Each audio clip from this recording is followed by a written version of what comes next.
গ্রীষ্মের দাবদাহে গ্রামের রাস্তাগুলো যেন উত্তপ্ত চুলার মতো হয়ে উঠেছিল। দুপুরের প্রখর রোদে মানুষজন গরমে ক্লান্ত হয়ে ছায়া খুঁজছিল।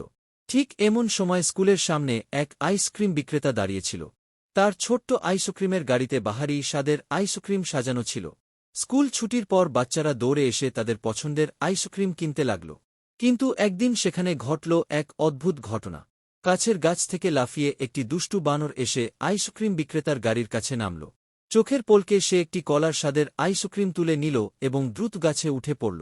আশেপাশের লোকজন হেসে উঠল, আর আইসক্রিম বিক্রেতা অবাক হয়ে তাকিয়ে রইলেন। তিনি কিছু বললেন না, শুধু হাসলেন।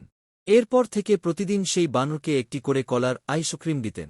বানর খুশি মনে গাছের ডালে বসে আইসক্রিম খেত। এভাবেই কেটে গেল কয়েকদিন। একদিন রোদ এতটাই তীব্র ছিল যে আইসক্রিম বিক্রেতা দুর্বল হয়ে পড়লেন।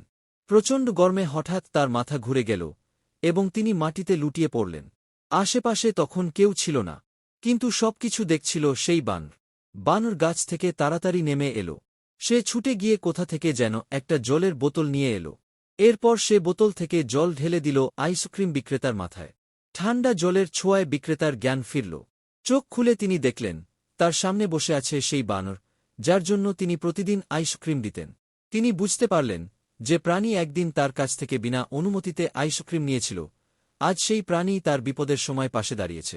ভালোবাসা ও সহানুভূতির কোনো ভাষা লাগে না। আমরা যদি দয়ার মনোভাব দেখাই, তাহলে একদিন তার প্রতিদান অবশ্যই ফিরে আসবে। তোমাদের জন্য পরিশ্রম করে ভিডিও করছি। প্লিজ সবাই লাইক ও সাবস্ক্রাইব করে দেবেন এমন সুন্দর সুন্দর ভিডিও দেখার জন্য।